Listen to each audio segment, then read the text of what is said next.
Começa aqui mais um Comissão Executiva, seja muito bem-vindo.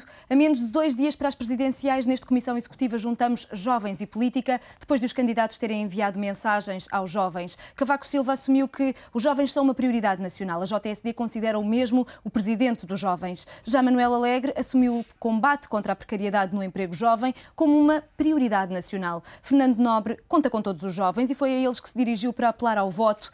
Quando eu tinha a vossa idade não podia votar, votem em liberdade, mas votem. Foram as palavras do candidato independente. Francisco Lopes não se cansou de pedir aos jovens para serem felizes. Hoje falamos de presidenciais e a voz é dos jovens. São convidados em estúdio Jacinto Lucas Pires, escritor e mandatário para a juventude da candidatura de Manuel Alegre, Diogo Gaivoto, coordenador nacional da juventude da candidatura de Fernando Nobre e Miguel Tiago, mandatário para Lisboa da candidatura de Francisco Lopes. O que é que veio acrescentar este seu discurso como um representante conselheiro aqui em Lisboa?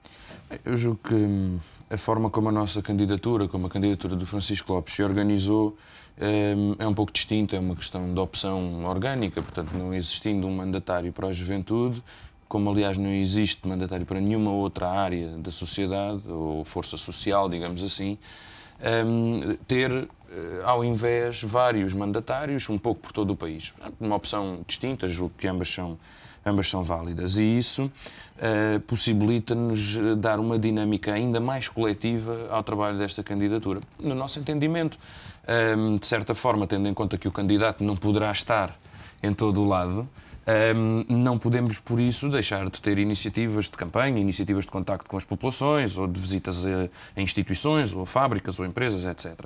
E, nesse sentido, a criação desta figura, a utilização desta figura de mandatário por conselho, como nós temos usado, no caso da candidatura do Francisco Lopes, cria essa possibilidade de podermos, em representação da candidatura, não é do candidato propriamente dito, é da candidatura, daquele projeto, contactar com as pessoas. No meu caso, obviamente, que se junta o facto de ser mandatário conselheiro por ser ainda jovem, e eu acho que ainda sou jovem, ainda só tenho um cabelo branco, mas no essencial há outros mandatários conselheiros que não são jovens e há outros que também são. Qual tem sido o seu papel, especificamente? Bem, eu tenho participado, além de participar nas iniciativas no Conselho de Lisboa, em que o Francisco Lopes também participa, participo num conjunto de outras, em que não sendo possível a participação do Francisco, eu, entre aspas, represento. Por exemplo, ainda hoje à tarde estarei na Graça a fazer um mini comício na rua, não é? Portanto, não é com mobilização partidária, vamos para a rua, montamos o som e falamos para as pessoas que estiverem a passar, de certa forma, apelando à reflexão. Mais do que apelar ao voto, apelar à reflexão sobre o estado a que o país chegou, sobre os problemas com que estamos confrontados e sobre as soluções que nos são apresentadas, a todos, a nós e aos restantes portugueses. E, de certa forma, fazer este desafio às pessoas é que se continuarmos a persistir neste rumo de destruição, de afundamento nacional, de abandono da soberania nacional, não poderá vir boa coisa. E as figuras que se nos apresentam como candidatos à presidência da República, de uma forma ou de outra, com exceção daquela que eu julgo não estar, estão comprometidas de facto com o rumo a que o país chegou, independentemente do papel. Tem sido essa a sua principal mensagem? Esta é uma mensagem muito importante. Vamos refletir. É certo, porque este descontentamento que tanto o Diogo como o Jacinto acabaram de referir é real. Existe um descontentamento profundo, um desencanto profundo da juventude com a política e principalmente com os partidos, porque sentem que estão sistematicamente a ser traídos pelos partidos em quem votam. Mas nós temos que, de certa forma, lançar o apelo para a reflexão. Quais são os partidos que vos traíram? Pensem nisso, porque eu não julgo que o discurso e aí de Fernando Nobre seja justo, porque, de certa forma, põe os partidos todos no mesmo saco. Curiosamente, os partidos que ele já apoiou. O PSD com Durão Barroso, o BE, o PS, já apoiou todos.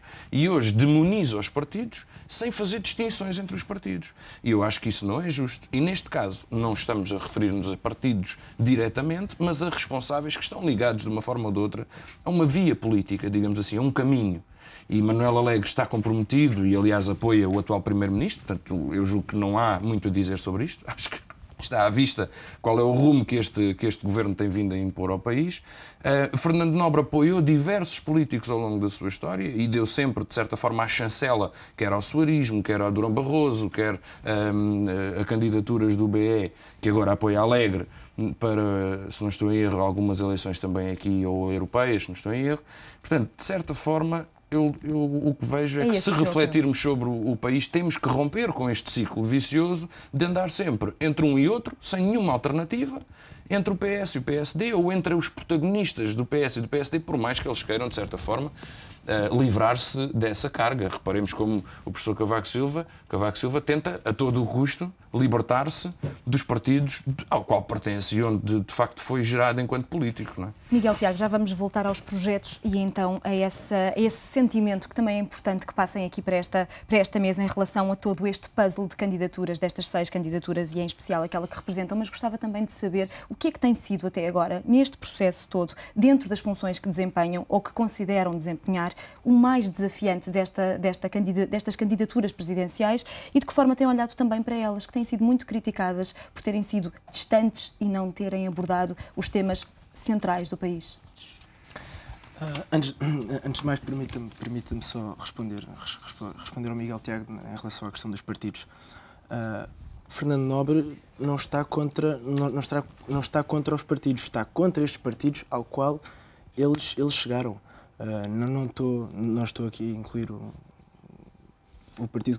Espero bem que o Partido Comunista não faça parte dessa panóplia, mas não está contra os partidos. Ele diz que os partidos são essenciais à democracia. Agora, o estado a que os partidos chegaram e como os partidos nos representam, e de certa forma, os partidos, em vez de nos servir e servir os cidadãos e o país, muitas vezes os partidos, as pessoas passaram-se a servir dos partidos. É este tipo de partidos que Fernando Nobre critica. Em relação aos vários apoios... É muito importante clarificar isso. Sim. Mas ele já o disse. Temos todos no mesmo saco, parece que estamos a disparar em todos os sentidos. Ele já o disse várias vezes. Porventura, as partes dos discursos que passa é obviamente aquela parte mais dramática. Agora, a parte dos vários... Às vezes melodramática, no caso de... A parte que referiste em relação aos vários apoios, isso só demonstra que Fernando Nobre não é um homem sectário, que tem consciência para apoiar quem na altura acha que pode melhor representar o país. Mas isso não pode ser uma desvantagem para o candidato que já apoiou PSD, já apoiou o Bloco, já apoiou... É um facto e ele próprio já o admitiu e já admitiu que se arrependeu em apoiar Durão Barroso. Eu acho que é preciso termos homens que também tenham humildade em reconhecer que, em algum momento, tiveram uma escolha que não foi mais certa. E ele teve isso. E ele teve essa humildade.